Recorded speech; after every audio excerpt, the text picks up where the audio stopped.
Hi all welcome to technical edus on.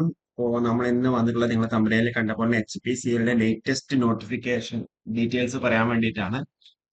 അപ്പോൾ H P C L എന്ന് പറഞ്ഞാൽ നിങ്ങൾക്കറിയാം, ഒരു മഹാരത്ന പബ്ലിക് സെക്ടർ അണ്ടർടേക്കിംഗ് ആണല്ലോ. അപ്പോൾ അതിൽ നമ്മൾ ഡിപ്ലോമ ബിടെക് ക്വാളിഫിക്കേഷൻ ഉള്ളവർക്ക് എക്സ്പീരിയൻസും ആവശ്യമില്ലാതെ കുറച്ചധികം നോട്ടിഫിക്കേഷൻസ് ഇറക്കിയിട്ടുണ്ട്. അപ്പോൾ നോട്ടിഫിക്കേഷൻ വന്നേക്കുന്നത് ഇന്നലെയാണ്, ജൂൺ 31-നാണ്, സോറി മെയ് 31-നാണ്. ജൂൺ 1 ഇന്ന് തൊട്ട് നിങ്ങൾക്ക് എന്താ അപ്ലൈ വേണ്ടി പറ്റുന്നുണ്ടാവും. ലാസ്റ്റ് ഡേറ്റ് വന്നിട്ടുള്ളത് 30 ജൂൺ ആണ്. ഓക്കെ, 30 ജൂൺ ഫ്രഷേഴ്സ് നമ്മൾ അതാണ് ഈ ഒരു വീഡിയോ നമ്മൾ മെയിൻ ആയിട്ട് ഡിസ്കസ് ചെയ്യുന്നുണ്ടാവുക. അപ്പൊ ഇതിൽ പറഞ്ഞിട്ടുള്ള junior executive civil mechanical quality control. Okay, അപ്പോൾ സിവിലും മെക്കാനിക്കലും ഫസ്റ്റ് പറയാം.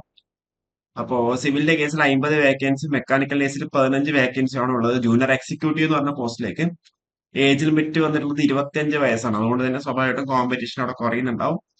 അപ്പൊ അതിന്റെ ക്വാളിഫിക്കേഷൻ വന്നിട്ടുള്ളത് 3 years full time regular diploma in civil engineering, അതേപോലെ 3 years full time regular diploma in mechanical engineering.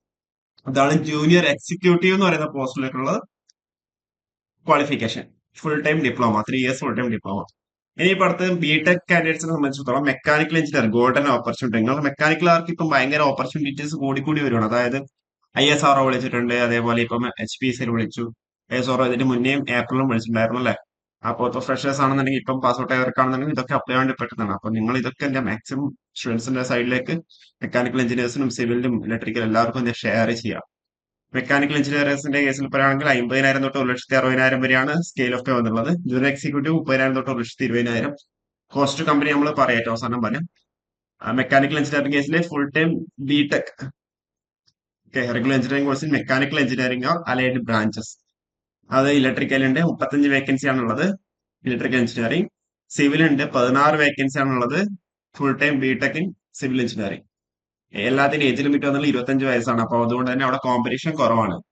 Mechanical engineer, electrical engineer, civil engineering. Okay, പിന്നെ chemical എഞ്ചിനീയറും ഉണ്ട്. Chemical engineering കേസിൽ 26 വേക്കൻസി ആണുള്ളത്. 4 year full time regular BTech. Okay, അപ്പൊ അതാണ് ഇത്രയാണ് നമുക്ക് ഒരു ഇൻട്രൊഡക്ഷൻ എന്ന രീതിയിൽ നമുക്ക് അവിടെ പറയാനുള്ളത്. ഇനിയിപ്പോ നമുക്ക് എന്താ പറയണ്ടേ, നമുക്ക് അലൈഡ് എഞ്ചിനീയറിംഗ് ഏതൊക്കെയാണെന്ന് എല്ലാവരും പറഞ്ഞിട്ട്, മെക്കാനിക്കലിന്റെ കേസിൽ ഇത്രയാണ്: mechanical automation, manufacturing science, engineering ഒക്കെയാണ് വരുന്നുണ്ടാവുക. അതേപോലെ ഇൻസ്ട്രുമെന്റേഷൻ വരുന്നുണ്ട്. സിവിലിന്റെ കേസിൽ civil and environment, civil infrastructure engineering ഒക്കെയാണ് പറയുന്നത്. ഇനിയിപ്പം ജോബ് പ്രൊഫൈലിന്റെ വരുവാണെന്നുണ്ടെങ്കിൽ നിങ്ങൾ ജസ്റ്റ് ഒന്ന് സ്ക്രീൻഷോട്ട് എടുത്ത് ഞാൻ ഇവിടെ വയ്ക്കാം. അതല്ലാന്നെങ്കിൽ ഇതിന്റെ PDF ഞാൻ അയച്ചുതരാം. ഓക്കെ, അപ്പൊ ഞാൻ താഴെ ഡിസ്ക്രിപ്ഷനിൽ ആഡ് ആക്കാം. അപ്പൊ നിങ്ങൾക്ക് അതിൽ കയറി കാണാം. അപ്പൊ ഇനിയിപ്പോ നമുക്ക് ഇതിന്റെ എക്സാമിന്റെ സിലബസ് എന്തായിരിക്കുന്നു, അതേപോലെ എത്രയാണ് അപ്ലിക്കേഷൻ ഫീ എന്നും ഒക്കെ നമുക്ക് നോക്കാം. ഓക്കെ, അത് നമുക്ക് ഡീറ്റെയിൽ ആയിട്ട് നമുക്ക് നോക്കാം.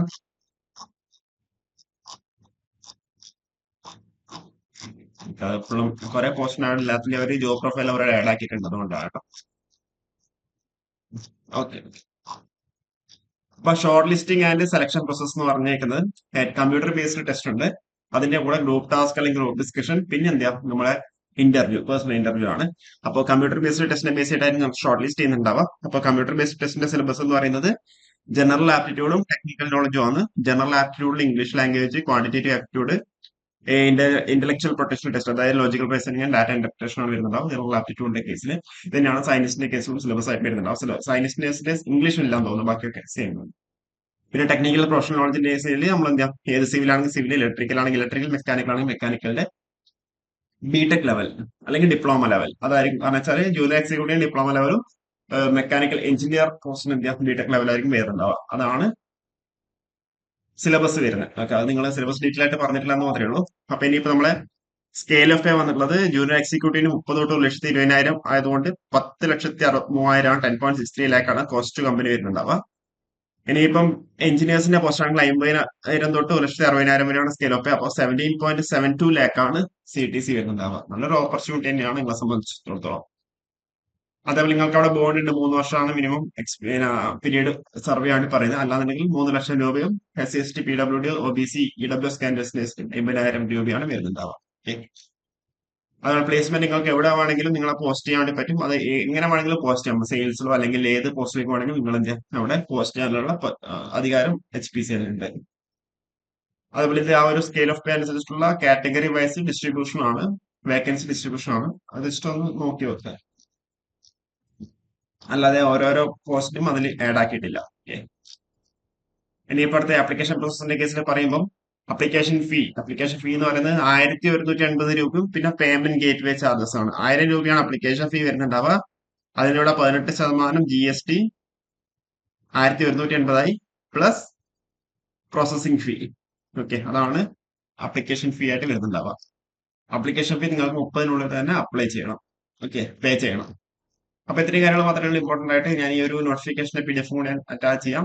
എനിവേ കൂടുതൽ അപ്ഡേറ്റ്സ് എന്തെങ്കിലും വേണമെന്നുണ്ടെങ്കിൽ താഴെ കമന്റ് ചെയ്താൽ മതി. കൂടുതൽ വീഡിയോസ് ആയിട്ട് വീണ്ടും കാണാം. അപ്പൊ ഇതൊരു മാക്സിമം ഈ ഒരു വീഡിയോ എല്ലാവരിലേക്കും ഷെയർ ചെയ്യാം. Okay, thank you.